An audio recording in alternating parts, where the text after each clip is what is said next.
If you are anything at all like me, then waiting patiently for something is not really my strongest suit. I don't know if it's the ADHD or the fact that we live in a consumer culture, or if it's just the way humans are wired, but I do know that when it comes to waiting patiently, I don't always show the most grace. And I do know this.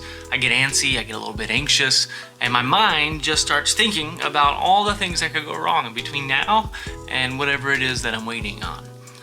In today's reading, James is telling us that we have to be patient with this second coming of Christ that is going to occur inside all of us.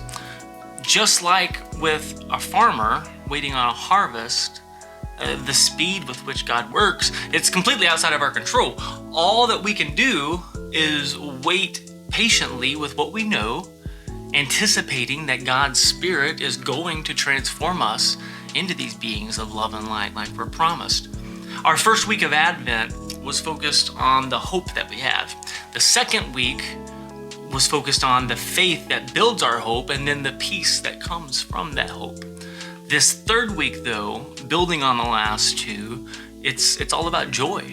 The joy that comes from the hope and peace that we get from our faith. So what does patience have to do with joy? Isn't waiting for something the exact opposite of joy? I know it usually is for me. I know that when I'm standing in a long line to go vote for an hour, or there's 100 people in line at the grocery store, the period of waiting doesn't necessarily strike up a whole lot of joy within myself. So how does this connect?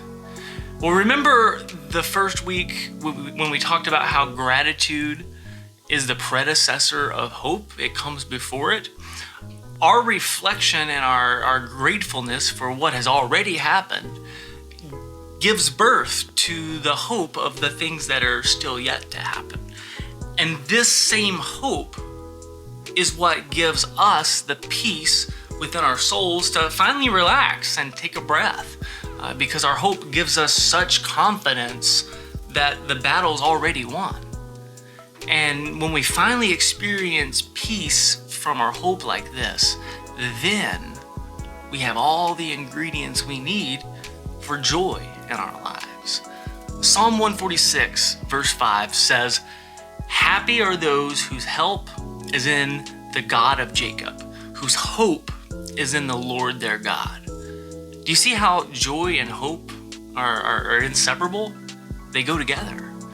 So if on this 15th day of Advent, you need to re-spark some joy in your life, just take a few minutes, stop, think about the hope that we have, the good things that are promised, and the peace of knowing that there is nothing you need to do or have to do in order to get God to love you, because God is already knocked out by you.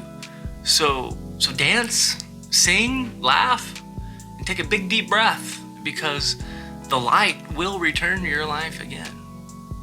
Have an awesome day.